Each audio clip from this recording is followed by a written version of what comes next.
Hey guys, and welcome to your weekly news overview with all the things that are interesting in and around Battlefield 2042, and today we have a lot of stuff to cover, so let's jump right in. First of all, we got a new development update today, and this was a bit unexpected since we didn't get any teasers or anything beforehand, so I was kind of excited what they will show us. And what we got was indeed quite unexpected, but let's go through it step by step. First, we got a sneak peek at Season 6, its logo and its new map, and it's described as a chillingly unique new battleground, offering dark secrets while you confront your fear of the unknown. The team says it's one of their favorite maps so far, and it does indeed look very dark and overgrown and definitely fits the leaked player cards I've showed you in one of my last videos. So I guess it's true that the map will be located at an abandoned laboratory with an underground data center and a greenhouse part with a fake sky. But, and that's a drop of bitterness here, we won't get the chance to play the new map or the new season very soon, because it will launch in October, probably around October 10, 6 weeks after the end of Season 5. And this was a bit of a shock for a second, I'm not gonna lie, because I already thought there might be nothing happening in between.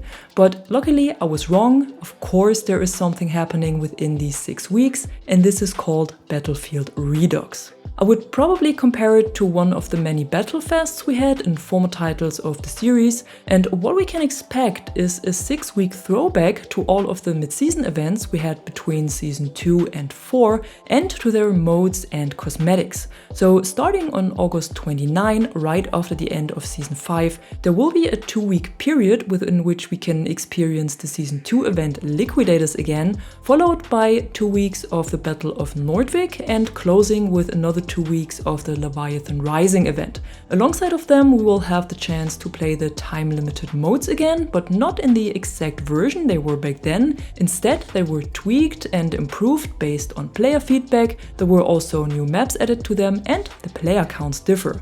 As rewards, you can unlock a mix of old and completely new cosmetics, so if you have missed out on the events, you can get your hands on some of the items that were available back then, and if you have played all of the events, then you will also have the chance to unlock new stuff for your collection. And this is the same for the in-game shop. Here you will also be able to find exclusive event cosmetics that have been re-enabled. As usual, cosmetics can be unlocked by earning ribbons, only this time it's completely up to you what kind of mode you play, because the restriction to the event mode has been removed, and in Redux you can unlock the cosmetics with all ribbons you earn in each of the available game modes. So you can as well play Conquest or Breakthrough when you don't like the event mode and still unlock the items. The rewards range from entirely new content such as character, vehicle and weapon skins to previous store content that now becomes earnable. And there are also several double XP weekends planned to help you speed up the progress. The event modes that will return during Redux are Rush Chaos XL and Tactical Conquest in the first 2 weeks, then Conquest Assault and Breakthrough Chaos next, and at the end the highly requested Shutdown mode.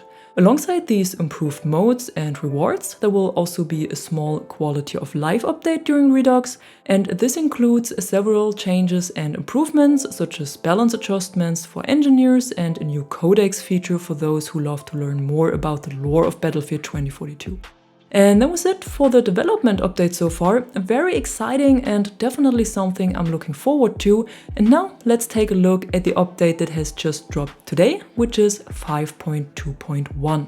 While this might be a minor update, it still brings some crucial fixes and improvements to the battlefield, and the first one is a fix for the well-known issue where players were receiving damage through walls when smoke was around.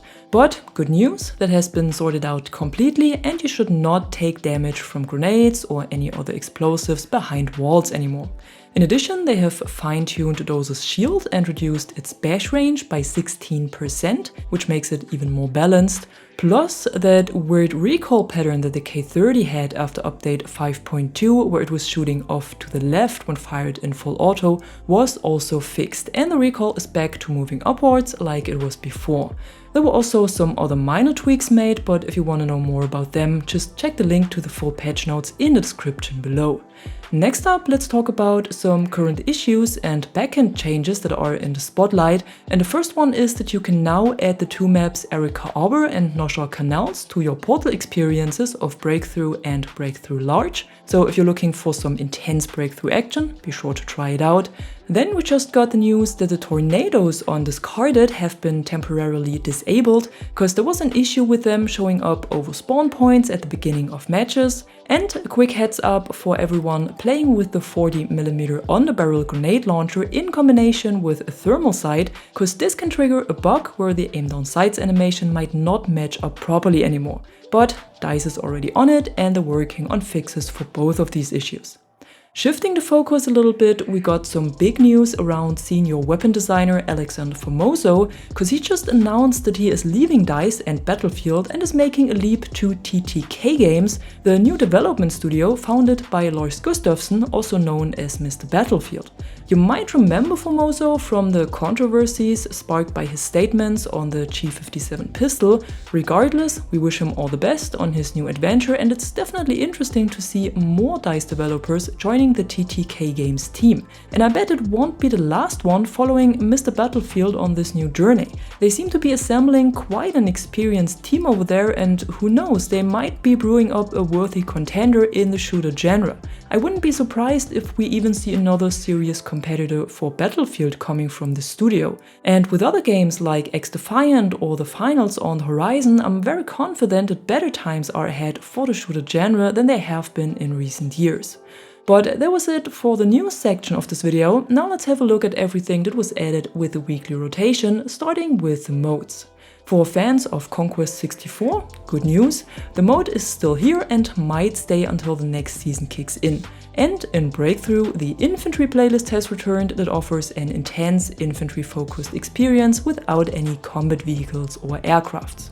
Over in Portal, Conquest of Ages and Infantry Rush are back, with Conquest of Ages offering a unique journey across all available eras, and Infantry Rush being another infantry-focused experience with a more close combat playstyle. On Friday, this mode will be replaced by a community spotlight called ESB Squad Obliteration, and this one is pretty similar to the same named mode from Battlefield 4. Two squads are fighting over control of a bomb and then need to destroy the enemy MCOM stations. The first team to arm and destroy 2 enemy MCOMs wins the round. If you loved the mode back then, be sure to check out its 2042 version from Friday to Tuesday. And mark your calendars, cause a double XP weekend is back from August 18th to the 22nd, and this is the perfect opportunity to grind your last Battle Pass tiers or unlock that exclusive season badge, so don't miss out on it. Over at the item store, we also got a new bundle today, and this one is called Tidal Fire, costs 1400 Battlefield coins, and includes specialist skins for Irish and RAW, and weapon skins for the VCAR, MCS 880, PBX 45 and M5A3. And at the end, let's have a look at the new weekly missions as usual, and these are a mix of basically all missions we had before already. So in the first section, you need to do 10 kills and revives, travel 1 kilometer in vehicles and inflict 500 damage. Once the second section is unlocked, you have to spot 20 enemies or get spot assists, kill 20 enemies or get damage assists, and revive 20 teammates or conceal revives. This means that another player is doing a revive inside of smoke you have laid. In the third section, you then have to capture or neutralize 20 objectives, perform 3 marksman kills and earn 15 wingman ribbons. Wingman ribbons are granted for assists and revives, and marksman kills are headshot kills with either sniper or marksman rifles on a range of 200 meters or more.